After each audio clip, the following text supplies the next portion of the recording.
Yeah, I'm feeling different. Yeah, yeah. Goddamn, I'm feeling different. What is going on, y'all? Welcome back to Kano R&R, and this always happens.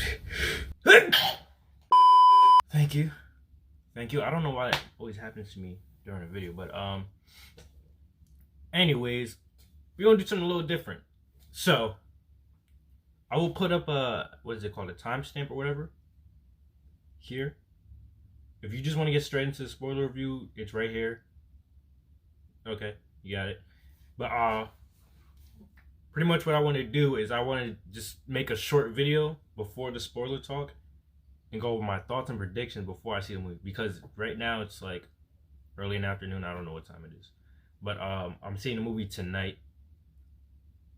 So before I see it, let me just quickly go over my thoughts, theories, and predictions, blah blah blah, about the movie, and then let's see when I get to spoiler talk if it's gonna add up and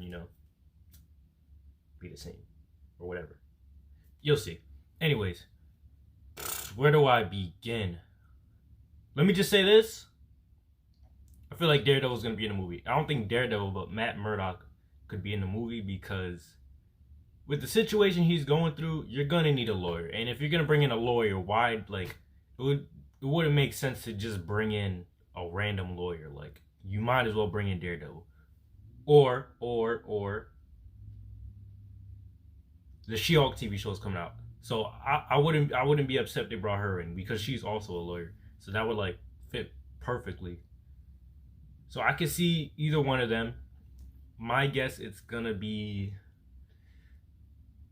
I want to say She-Hulk, but then again, no. Okay. I think it could be Daredevil.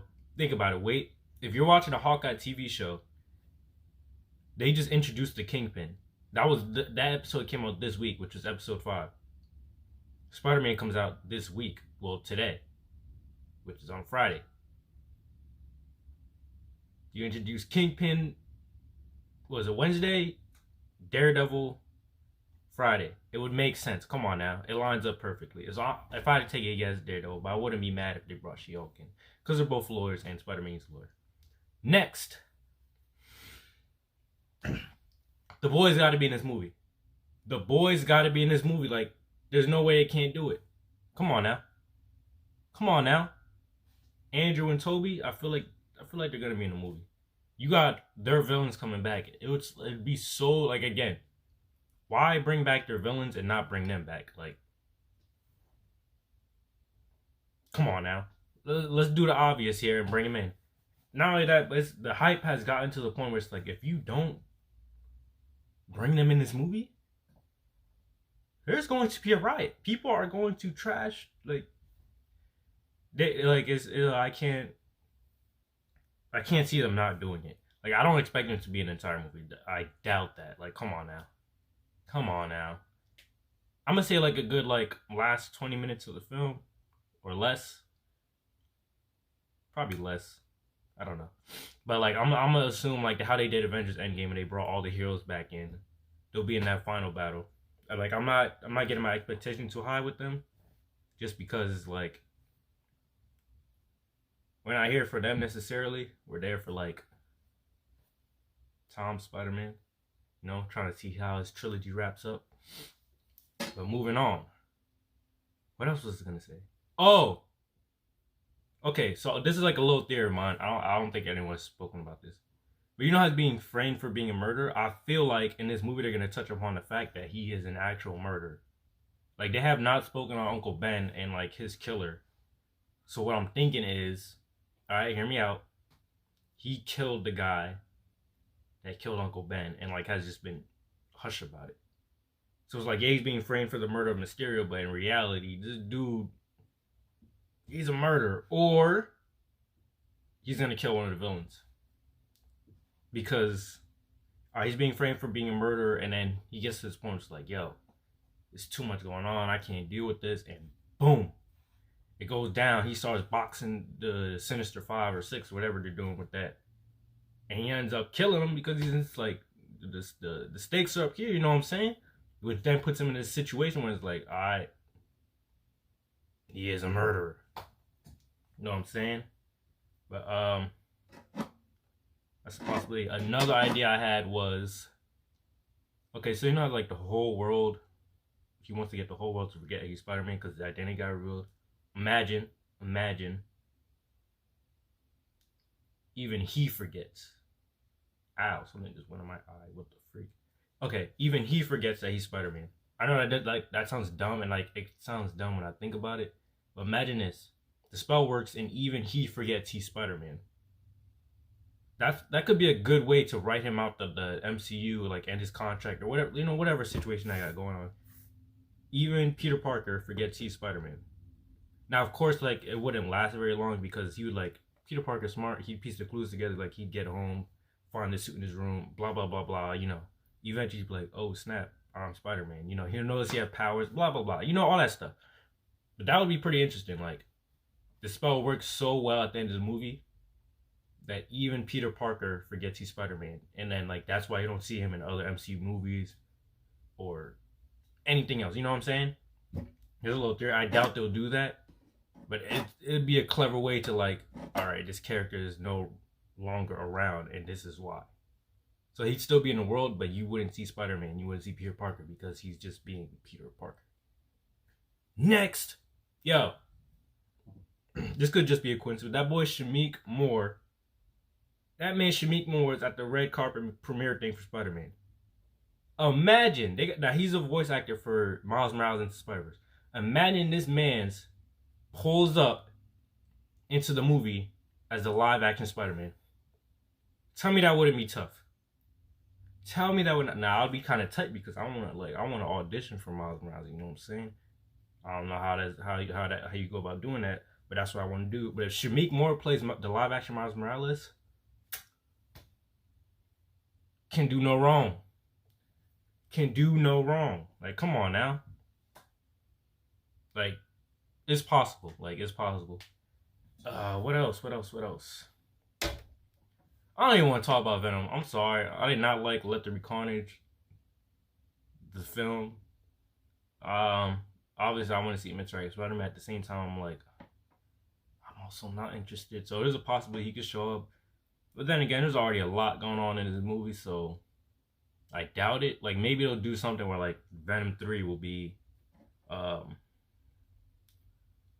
him versus Spider-Man, and then that's when the next time we see Spider-Man. I'm not too hyped to see Venom in this film. I feel like we have enough going on, so I could do without. But yo, that's about it. If this whole movie is a Mysterio illusion, hey yo, there's gonna be a riot. There's going to be a riot. I can't even imagine them doing that. That would be so messed up. But I'm gonna leave it there. I feel like I touched upon everything I want to touch upon. After this short little video, which went on kind of long, I will then cut to my spoiler review. With that being said, here it is. Woo! Welcome back to Kano R&R, y'all. Oh my gosh. Bruh. This movie, bruh. I hate when people say bruh so much, but here I am saying it. Anyways, y'all know what we're getting into. Spider-Man No Way Home spoiler review. I don't know how exactly I'm gonna do this review. I kind of like took notes after I seen the movie, because I seen the movie twice. Definitely worth it. But I seen the movie twice. The first time I started watching it, and the beginning was a little fast. Like the beginning was going quick, which is cool. I was like, I'm not really liking the pacing of this. It's like, but we're gonna get into that. Alright, we're gonna get into that. So as I was watching it, I started like, the first thing I did was like, oh, it's going fast. I'm not liking this pace. And then I was like, let me just watch the movie instead of, you know, critiquing it. Like, let me just enjoy the movie, which I did. I seen it the first time and I was like, it's good, but this and that. I seen it the second time and I'm like, jeez, man, like, jeez, like, you know, it's a lot of details in the movie, and I'm just like, dang, like, I'm about to geek out. and I don't care.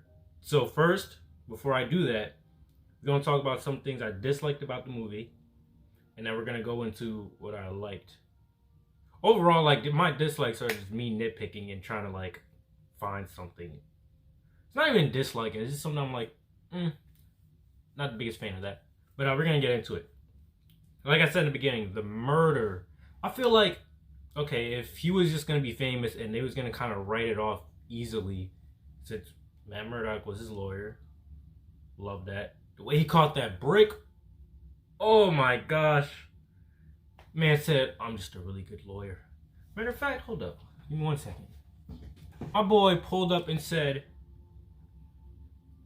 I'm just a really good lawyer. What? What? Come again? Like, people are like, why wasn't he Daredevil? No, that was fine. Like, there was no need to, like, force Daredevil into the movie. You needed a lawyer at the time. You got a lawyer. And I called it. I was like, watch it be Daredevil or She-Hulk.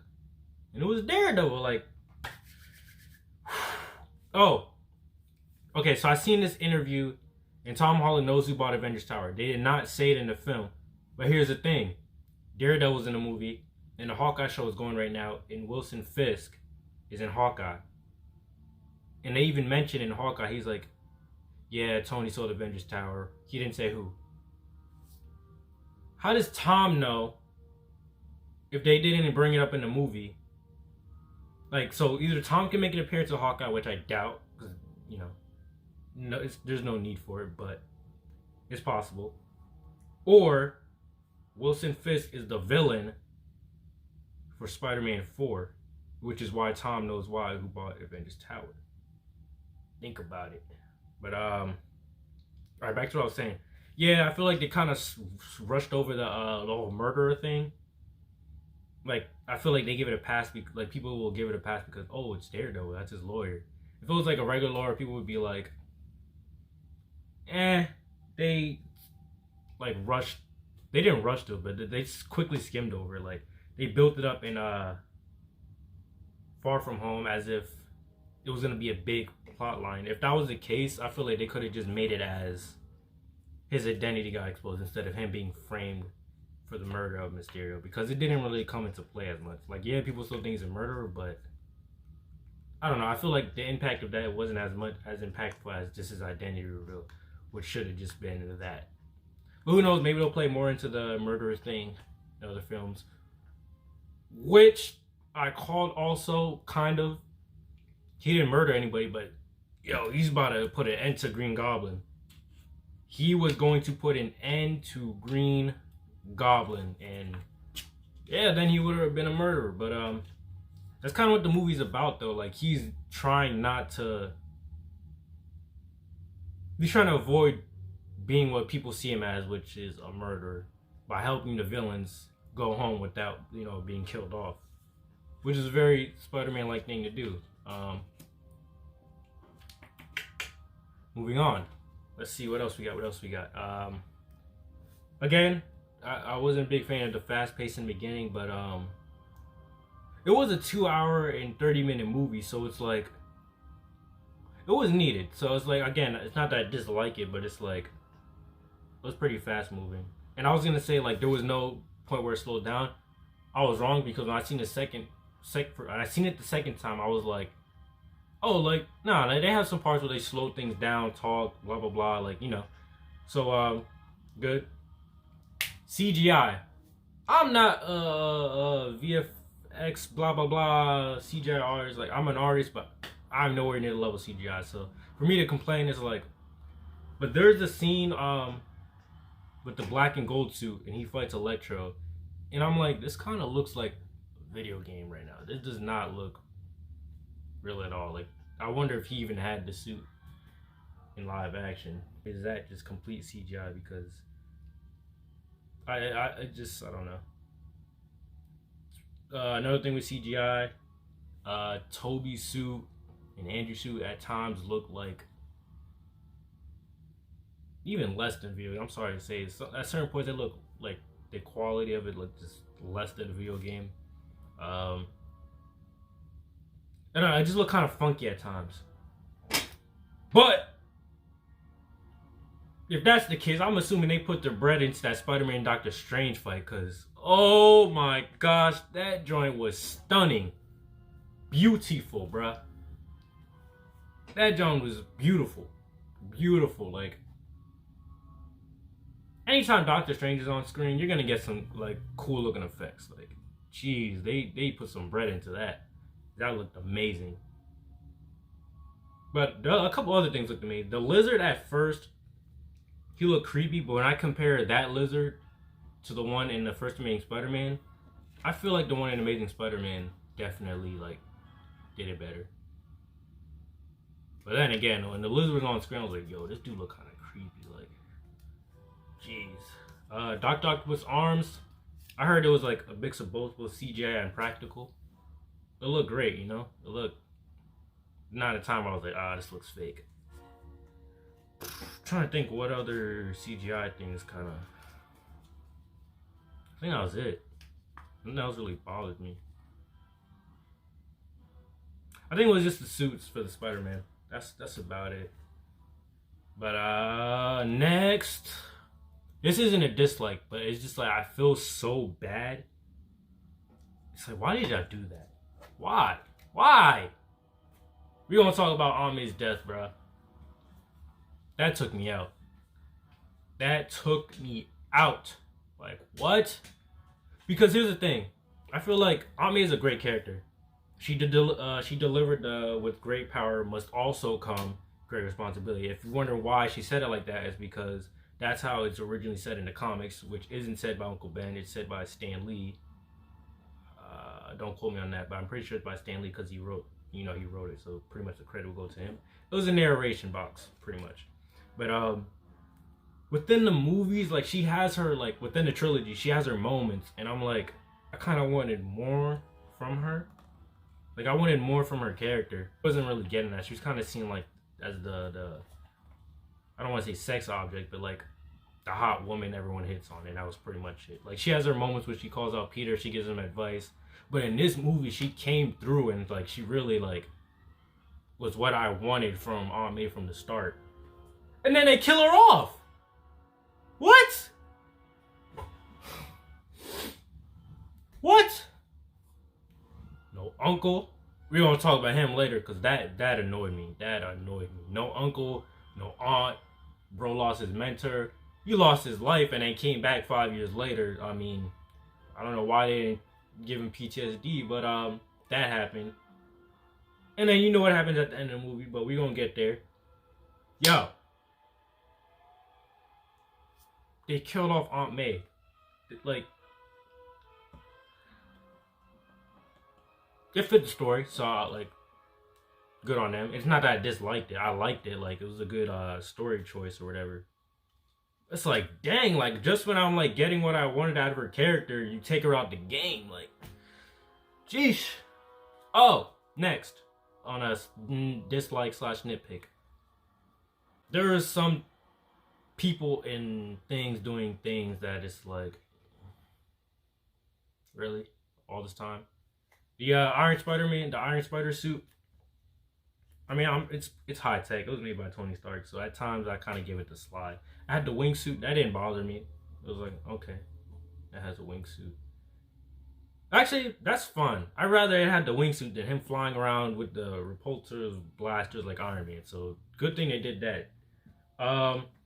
There's a part where Doc Ock, it's on the bridge. He takes his suit, right? He takes his suit, and you know, he didn't take his suit, but he took a chunk of it, and then the nanotech went onto his arms. And then Peter just goes, Bluetooth, yeah, I got control now. That right there, I was like, kind of lazy to end the fight, but I liked it because it goes to show like why his Spider-Man is different. He has access. He has access to like, oh, there's a rainbow. Nice. He has access to like technology. So the first time I seen it, I was like, that's like kind of lazy writing. And I've never seen a nanotech do that before. I watched the second time, I'm like, I kind of like it. Like, I kind of like it.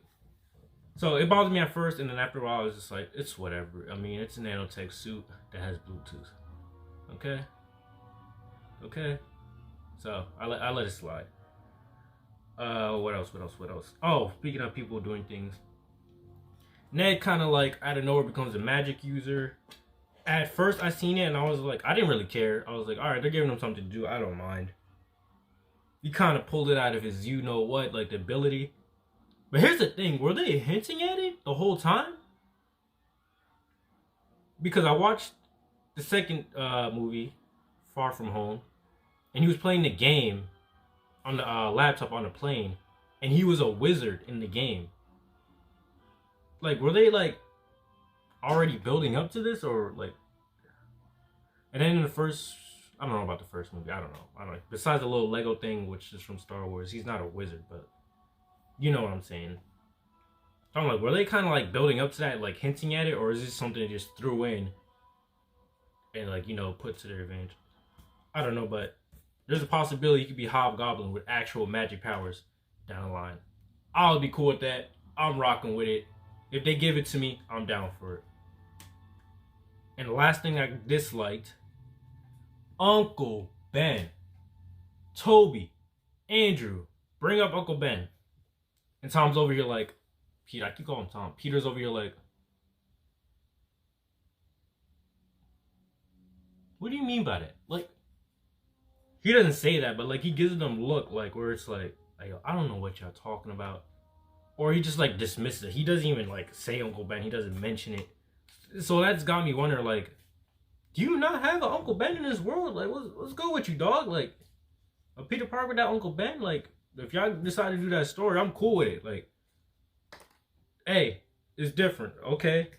But, I don't know, like, it rubbed me the wrong way because, like, he got the great power, but also come great responsibility line from Aunt May. Cool. She kind of, like, took Uncle Ben's place as, like, you know, that figure. But then again, it's like, okay, so all this time, like, what's going on with Uncle Ben? Like, because they mentioned him, they didn't mention him, but they hinted at him with his briefcase. And in the first movie, he said something about, oh, you know what May has been through already. So, like, that at least said there is an Uncle Ben, but it's like, what's going on with him? Like, where is he? Is he even dead? How did he die? And my theory is that he died in the events of the first Avengers movie, in 2012 Avengers, with the alien attack. That's my theory. That's what I think happened to him. You know, we won't know until, like, I think it's Spider-Man freshman year TV show coming out. Yeah, we won't know until then. Let me scoot over. This rainbow's like, I love you in here, but let me scoot. Moving on, it's the likes, which I'm about to geek out over. Toby and Andrew had more screen time than I thought they would. Like, what? I thought they were gonna be in that final battle on the Statue of Liberty. Nah, they were in the kitchen talking with Ned and MJ. They were, where else were they? Excuse me. The science lab helping Peter, on the roof giving Peter advice. At the final battle, they had the little moments at the front, like, what? They had screen time. Like, I'm thinking it was gonna have like a good like couple minutes in the final battle, and no, they had like a decent role and decent, like, obviously their motivation was great, but yo, they were like a pretty big role in this movie, and I didn't see that. I didn't expect them to be in it for so long, which is great. You know what I'm saying? Screen time with Daredevil, it was a decent amount. Half the time I could barely hear what he was saying because when he was on screen, the crowd was going wild. But he was in there a decent amount, like, just fine. I don't think they needed to include him as Daredevil. Matt Murdock was fine enough. Perfect to me. No need to overdo it. The tone of this movie gave me exactly what I wanted. Thank you. A darker tone was what I needed from the Spider-Man. And if people were complaining beforehand, like, Peter Parker doesn't deal with consequences. Shut up. He got it dealt to him in this movie. Like, they went above and beyond to give him consequences. Jeesh, like, this man's lost everything. Like, everything. The tone was perfect. Action, when it was serious, it was serious. There are moments where, like, you know, Marvel does that thing where they, like, put jokes in places where it wasn't necessarily needed. But the jokes were clever. And there are a lot of callbacks and references, so I liked them. Peter Spider-Man, we don't talk about him, bro. I kept saying this. They put the man in Spider-Man with this movie. Like, jeez. All that Iron Boy Jr. stuff or whatever y'all be saying, nah. Not here. This is a Spider-Man movie to the max. Tom Holland's acting in this, grade A. Everyone in this movie's acting is grade A. Like, anyone could have came up in this movie and just phoned it in for a paycheck. Everyone brought their A game. Willem Dafoe, Alfred Molina, Jamie Foxx, Tobey Maguire, Andrew Garfield, Marissa Tomei. I'm so sorry, I forgot his name. The guy that plays Happy Hogan. J.K. The list is endless. They all brought it. But yo, okay, action. Finally, I've been waiting for like Tom Holland Spider-Man to get some hand-to-hand combat, but I can excuse it because the Vulture. You can't just go on wilding on the Vulture. He's an old dude in a wingsuit. Like, he might die. You put your hands on him. So like, there's ways around it. Mysterio, again, a normal guy, and plus he had drones to like get him out the way. So yeah, Spider-Man could like destroy the drones with action, but it was like you're not getting that hand-to-hand combat. He fought Thanos, but it's Thanos. Like, you're not gonna get much out of that fight. Well, you can, but you know what I'm saying. Who else did he fight? Captain America. That was more of a very much Captain America versus Spider-Man. Like, they're both doing their own action things instead of like hand-to-hand, you know what I'm saying? Has he been in one of the movies? Endgame, Infinity War, you know, he's fighting aliens, blah, blah, blah. When he fought the Goblin, yo, there was boxing. It was on some, like, Creed mixed with WWE.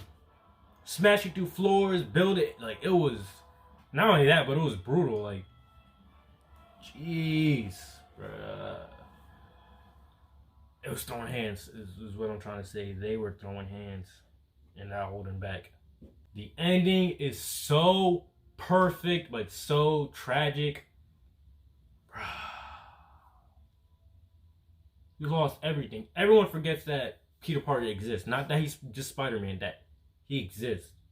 Everyone knows Spider-Man. No one knows Peter Parker. Not his friends, not his family, nobody. They all forgot he exists. Which puts him in a place where he's really the Spider-Man now. Like, they kind of like did a soft reboot and like they set him back while moving him forward. He has to go get a GED. He's got an apartment. They don't say what his job is, but I'm assuming he's gonna get a job to keep up with that apartment. He made a new suit that was more so inspired off of It's inspired off of like Tobey's Spider-Man and Andrew's Spider-Man, and it looks like this. It looks good. I wish we got a better look at it, but yeah, man. And not only that, but he's still trying to go to college. So I'm assuming, and he's not gonna go to the one Ned and MJ goes to, because he went to go visit them, which is a heartbreaking scene. And he's like, I'm not gonna put them in more danger, like, you know, like I'm gonna leave him alone, which I feel like they could bring him back, but then if they don't, understandable, you know what I'm saying? What else? They do something like with this movie that I noticed, and like I don't know if anybody else noticed, but they kind of have like J. Jonah Jameson narrate throughout the movie, and like they don't do it too much, but I was like, I wish they did that a little more. Like I liked it. Like anytime something big or devastating goes down, J. Jonah Jameson kind of like narrates it, which is pretty cool. I like that. It was a good way to include him without having him like physically on screen at times. Like you could just hear him. So the post-credit scene. One is the trailer for Doctor Strange The Multiverse, and the other one is Venom. Now I'm not the biggest fan of that Venom. Like I like the first one. The second one is like I just like to watch it just because I like the character Venom. I'm not the biggest fan of him, so I wasn't too excited about him meeting Tom Holland's Spider-Man. But then again, it was like, sure, let's see what they do with it. And I like what they did. And this people are probably mad at this, but I personally like it. All they did was have him come into the universe. He never met up with Peter. And he left the universe. But when he left a piece of the symbiote. Which, like, he just left a piece of the symbiote behind. And you could only assume that it'll find Peter or Flash Thompson, who is Agent Venom in the comics, or their version of Eddie Brock. Which could lead to an interesting story, you know what I'm saying? So I'm not mad at that. Like, we still get Spider-Man interacting with Venom. It's just not the Venom that Sony has did on their end or their part. So I was completely fine with that. Some people didn't like it. I was like, hey, I wasn't the biggest fan of that Eddie Brock and Venom meeting him anyways. But at least we still get a symbiote and Spider-Man interaction. So I'm cool with it, man. That's about it that I wanted to touch on. Biggest stuff. Daredevil made an appearance. Aunt May dies. Toby and Andrew show up. Amazing. They did great. There's no sixth villain. It's just the Sinister Five. They're not even the Sinister Five. They're just, villains. That didn't bother me. I know Sony has their own plans with the Sinister Six, so we'll probably see them anyways. What else? Everyone forgets the existence of Peter Parker. Devastating, but well needed for his character. And I think I touched on the biggest things.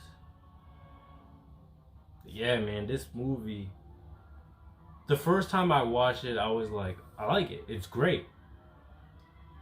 But I was kind of like, it has its faults. And then I seen it at the same time, like, wow, the detail in this is crazy. But yeah, man, that's my review. The movie's great. Check it out. I've seen it twice already. Shoot, do I want to see it a third time? Probably. I might just see it a fourth time. I might just keep watching until it comes out. Well, that's not possible because eventually it'll come out of theaters. But great movie. It's some like I don't know what else to say. Anyways, I hope you liked my review. With that being said, I'm about to go put in my audition for Miles Morales. I want to be a Spider-Man. Let me be a Spider-Man. Yeah, I gotta make an audition tape. Anyways, that being said, I'm out. Yeah, okay. Did you just say what I was trying to say, but smarter? I like this little. Oh, hold on. One more thing. So I did a little digging, did my research, and fun fact, I was on my detective stuff like Batman. You know how I do. But there is a version of the movie where Tobey Maguire's Spider-Man dies. All right, his Spider-Man dies. They did not include it in the movie because test audience hated it. They didn't like it. So when the official movie released, they took it out. And that's why that scene where he gets stabbed by the Green Goblin and like falls over, they don't show much blood, and they kind of played off as they didn't play it off as a joke, but they made light of it. Quick little fun fact, just want to let y'all know because I didn't put it in a review. I thought it was interesting. I'm so happy they didn't kill him off because I agree. It's like, no, just don't know. Nah, but I do want to see a version of that scene. So hopefully there's a deleted scene and they include it into the DVD or however they release it. I'm interested to see the scene. Anyways, I just want to let you guys know before I ended the video. But you know what I mean. Anyways, that was it. Yeah.